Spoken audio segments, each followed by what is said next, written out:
Hola, ¿qué tal? Esto es Tus Derechos, una iniciativa del Tribunal Constitucional que junto a TV Perú buscan precisamente eso, acercarle sus derechos, porque es información que usted necesita conocer y además necesita también poder manejar, como por ejemplo saber que tenemos derecho a un ambiente sano, y adecuado al desarrollo de nuestras vidas. Esto es vivir en un lugar bueno, en un lugar bonito incluso.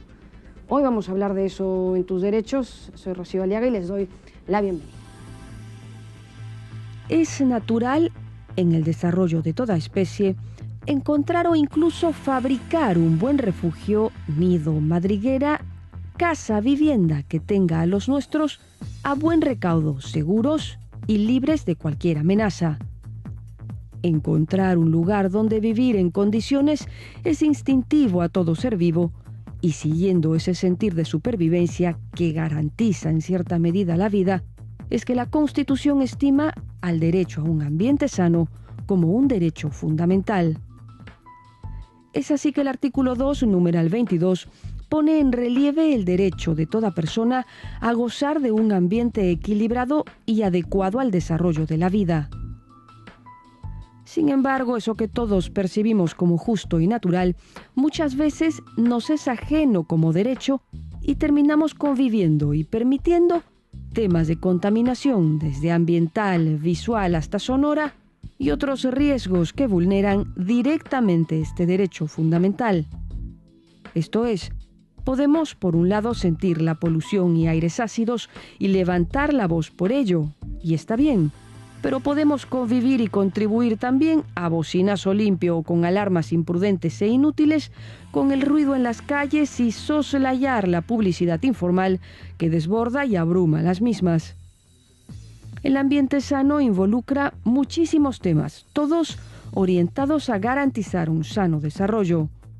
Pero eso pasa por un tema de educación e información que muchas veces no alcanza el estándar de lo que todos debemos entender y defender al comprender un ambiente sano.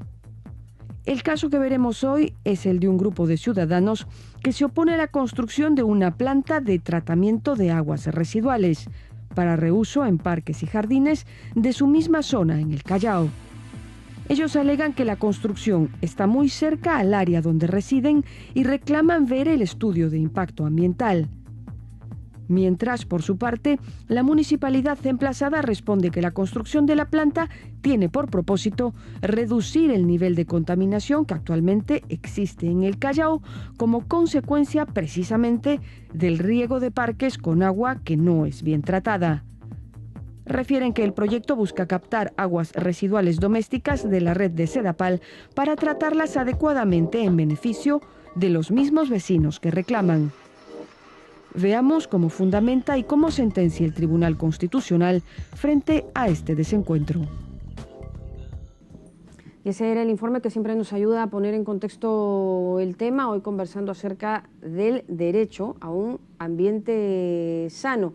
Hay una sentencia última del Tribunal Constitucional en ese sentido, de la que vamos a conversar en este programa. ¿No es así, Felipe? Buenos días. Rocío, ¿cómo te va? Sí, efectivamente es un caso reciente en el que una asociación de pobladores del Callao interpuso un amparo porque entendía que su derecho al ambiente estaba siendo afectado con una obra que había dispuesto la municipalidad de esa circunscripción. Y esta obra consistía en una planta de tratamiento de aguas residuales. ¿Y cuál era el objeto de tratar esas aguas residuales? Pues conseguir agua más apta, más idónea para el riego de los parques y jardines del Callao. Entonces, de la misma zona. En la misma zona. Entonces, frente a esta iniciativa, lo que ellos, la asociación de pobladores interpuso el amparo es que se paralice esta construcción de planta de tratamiento de aguas residuales porque entendían que se afectaba su derecho al ambiente en la medida que se iban a generar olores fétidos, que los ruidos que iba a generar la obra iban a ser altísimos, que probablemente se afecte el pozo de agua subterránea que les permite dar ese servicio a 6.000 pobladores. Y bueno, efectivamente del otro lado también una defensa y un caso muy interesante desde la perspectiva jurídica que el tribunal ha resuelto. Vamos a ampliar ese tema, nos vamos a ir a la pausa ahora, pero regresemos en Tus Derechos para conversar acerca del derecho al ambiente sano. Pausa y regresamos.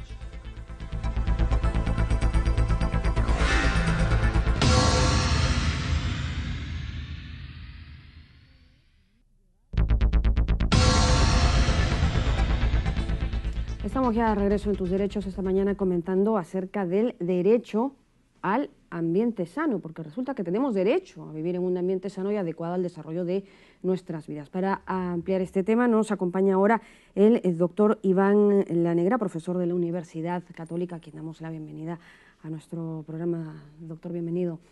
Buenos días, gracias por estar en Tus Derechos. Y es que tal vez de todos los derechos que se desconocen en la Constitución, este pueda ser uno de los últimos de la lista, ¿no? Porque la gente un poco que se ha acostumbrado a vivir por necesidad, por una serie de razones, a veces en lugares inhabitables. Y es su derecho vivir en un sitio hasta bonito, ¿no es así? Sí, bueno, efectivamente, en primer lugar, gracias por la invitación. Y es cierto, ¿no? En la Constitución del año 93 se incluyó una referencia al derecho al ambiente como un derecho fundamental de las personas.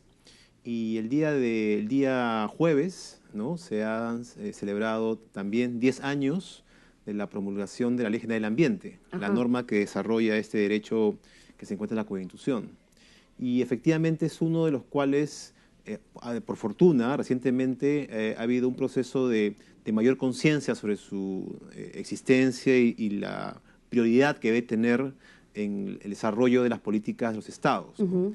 Y en el caso del Perú en particular, ¿no? Eso se expresa en un conjunto de políticas como la creación en el año 2008 del Ministerio del Ambiente, ¿no? O la creación de una serie de instituciones y de instrumentos que están orientados a asegurar que las personas gocen efectivamente de un derecho al ambiente de buena calidad, un ambiente sano, un ambiente saludable, donde puedan vivir no solamente ellos, sino también las generaciones futuras, porque claro, es lo que se denomina un derecho transgeneracional, ¿no? Es que no solamente es importante para las personas que viven hoy, sino también deben serlo para aquellos que vivirán en unos años más. Claro, lo que pasa es que uno no puede exigir lo que no conoce y en ese sentido pues la gente ni siquiera lo denuncia, cree que es normal, por ejemplo, por citar uno de tantas situaciones, las personas que viven cerca a estos lugares que los acaban utilizando a lo mejor para sacar piedra de construcción, piedra grava, arena fina, qué sé yo, y acaban pues viviendo al lado de unos socavones terribles que a lo mejor y levantan polvaredas,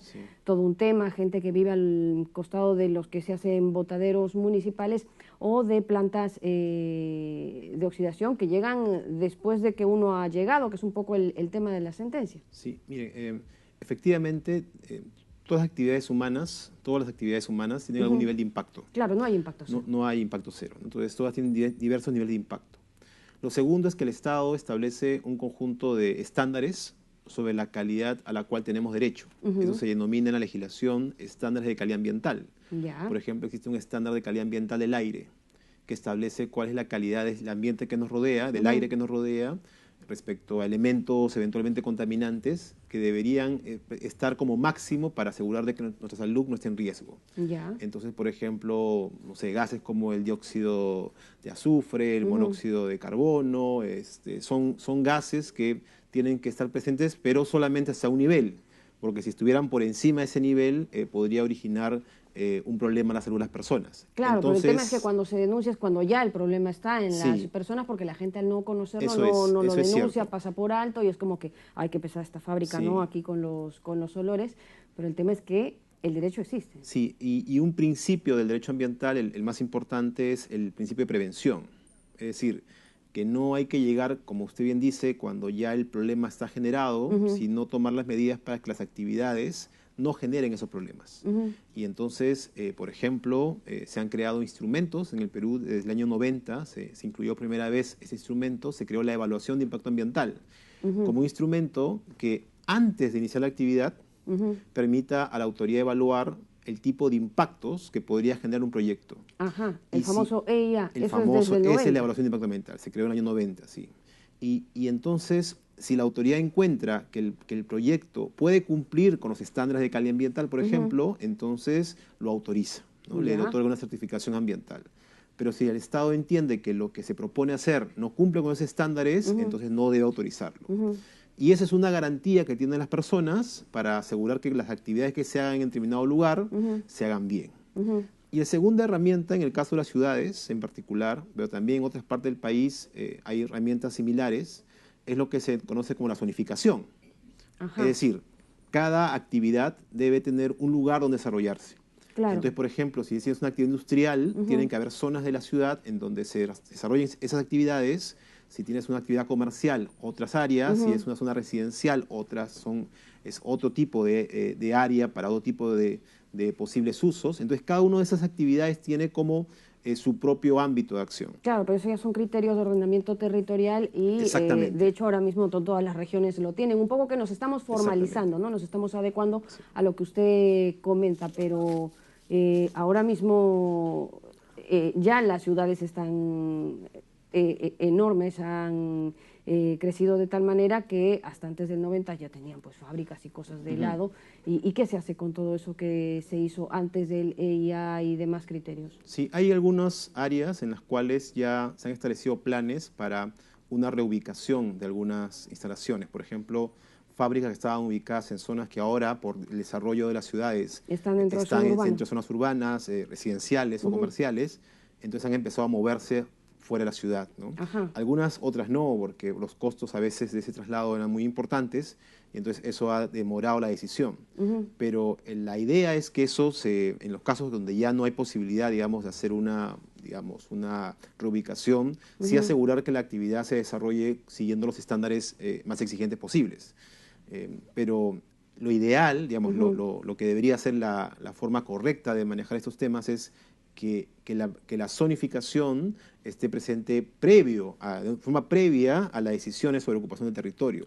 Y el otro tema que ocurre también es que a veces sí se hace esa zonificación, se ubica un área, por ejemplo, industrial o de otro tipo de actividad, pero luego es rodeada nuevamente por actividades porque la propia autoridad no garantiza que estas actividades que están alrededor de la actividad industrial estén debidamente, digamos, garantizado, ¿no? Una ocupación que no sea conforme a esta zonificación. Entonces terminas con industrias rodeadas de población y luego esa población exige que esa industria se vaya. Claro. Entonces, claro, eso tampoco es correcto. Entonces debemos conseguir ambas cosas, ¿no? Una zonificación bien hecha, autorizar solamente actividades que correspondan a esa zonificación y luego también evitar que personas pues ocupen áreas, a veces porque es interesante por el punto de vista económico, que terminen generando problemas de gestión, ¿no? Que luego haya que resolver mediante, digamos, el traslado de actividades, cosa que, como digo,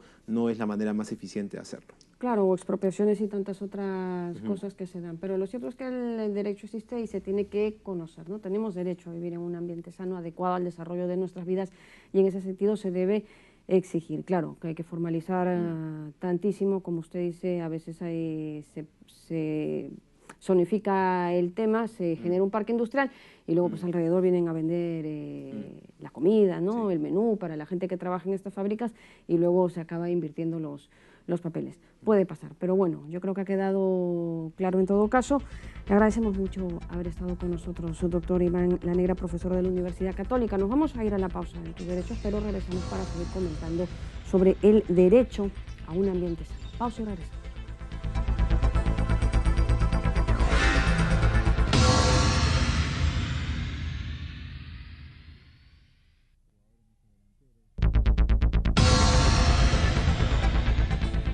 Continuamos en el programa Tus Derechos y tenemos la grata visita del doctor Vito Berna. Él es profesor universitario de la Pontificia Universidad Católica del Perú y destacado ambientalista.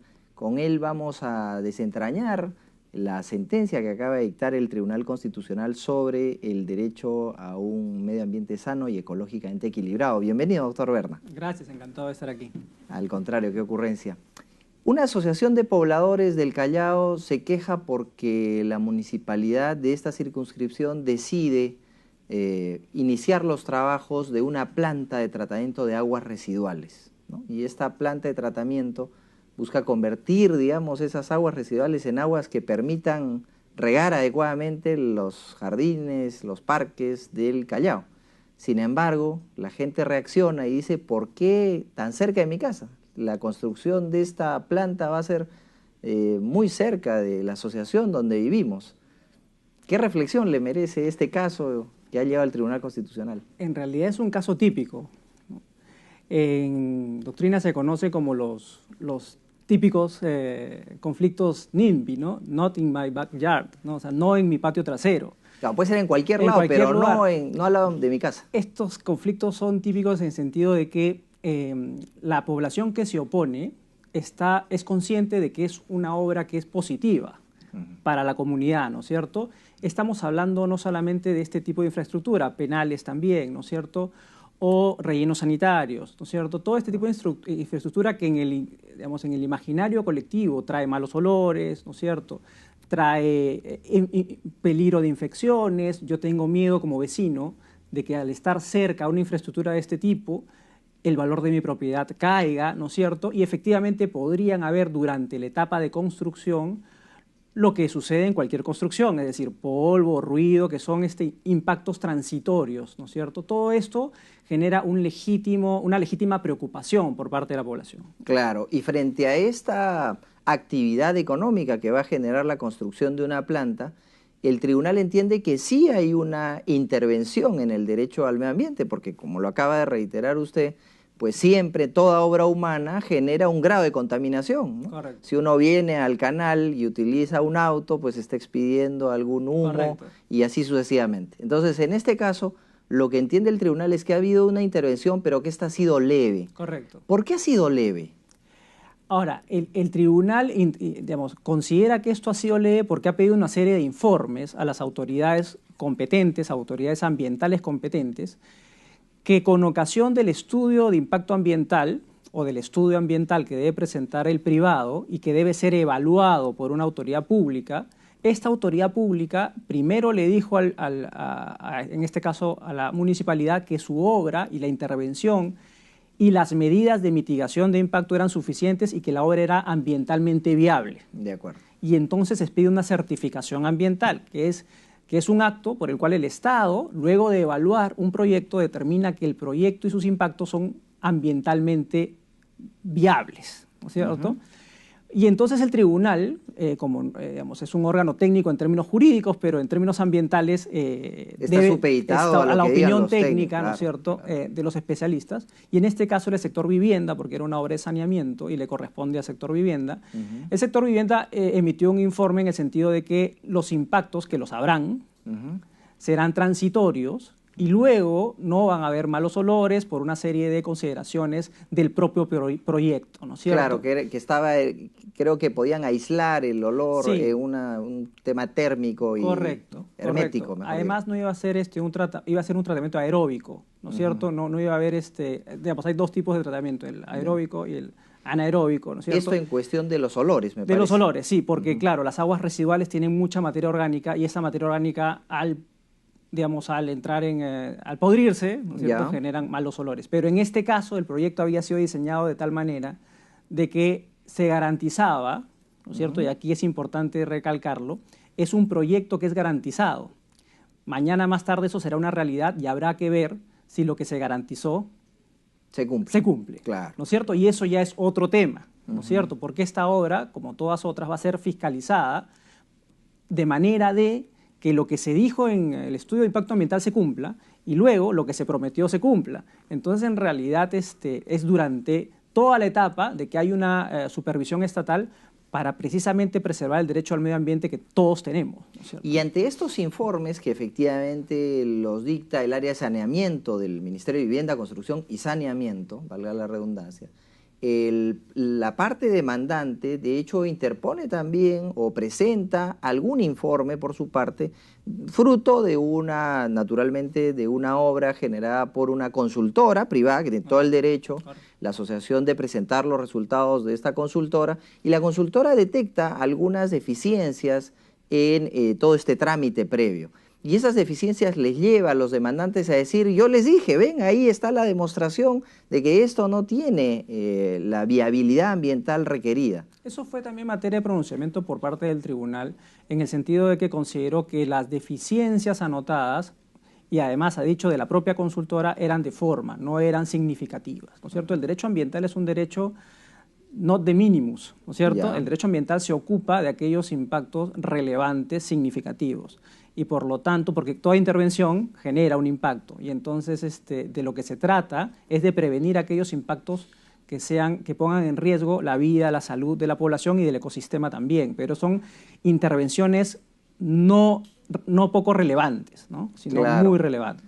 Por ejemplo, creo que decía en alguno que faltaba determinar la orientación del viento, ¿no? Entonces, bueno, si la orientación del viento va de manera norte-sur, debieron poner eso, no lo pusieron, entonces se puede subsanar, ¿no?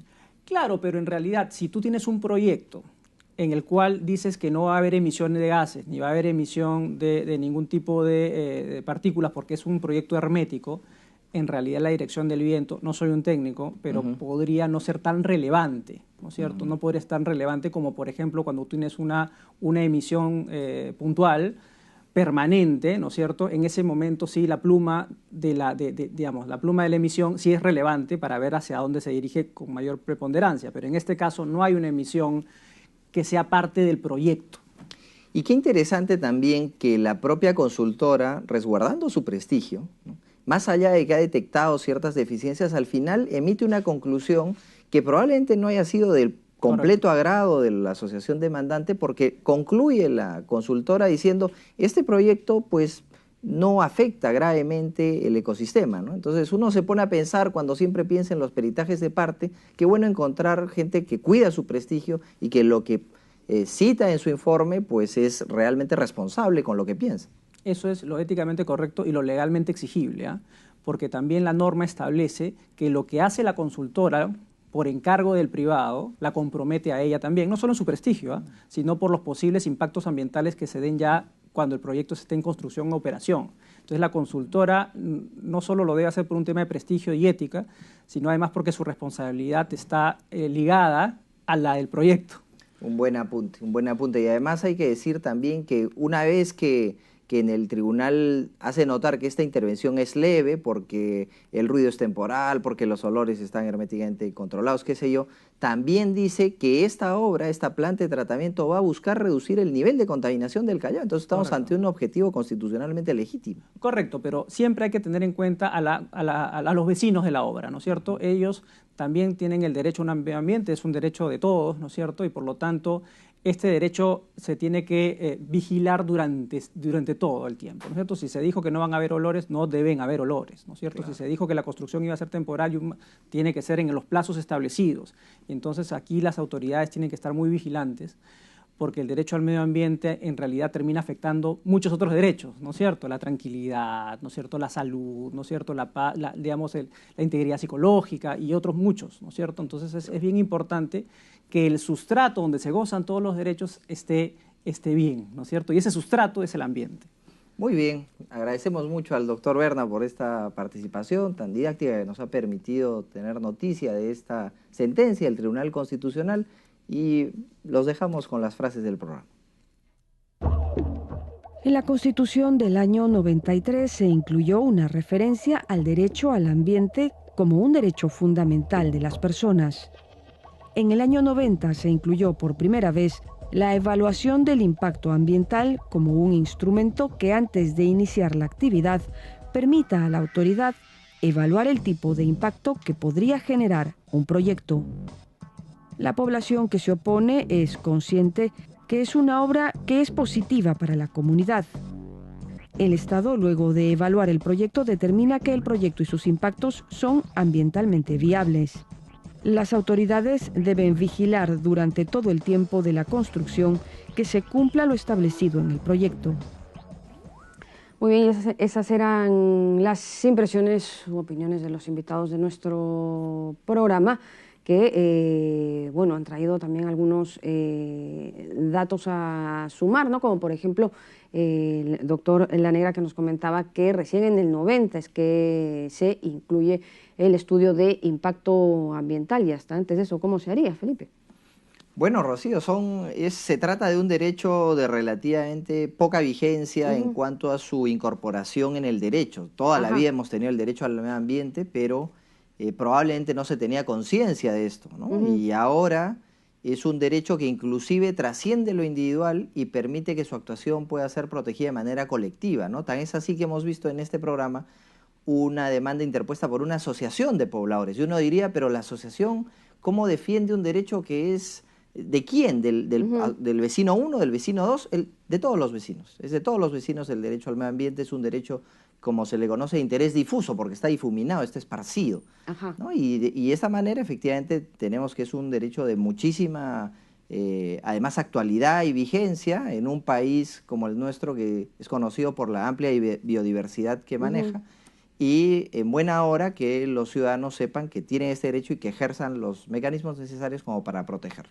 Claro, porque a veces está la sensación de injusticia, ¿no? Pero en este caso ese es el nombre, se está vulnerando el derecho a un ambiente sano. Y con eso llegamos al final de nuestro programa hoy, pero siempre les recordamos que cualquier comentario, sugerencia que ustedes crean, estimen, pueda ser tema o conversarlo aquí en el programa, lo puedan hacer llegar a través de nuestras redes sociales. Continúa en TV Perú, mucho más que ver. Chau, chau.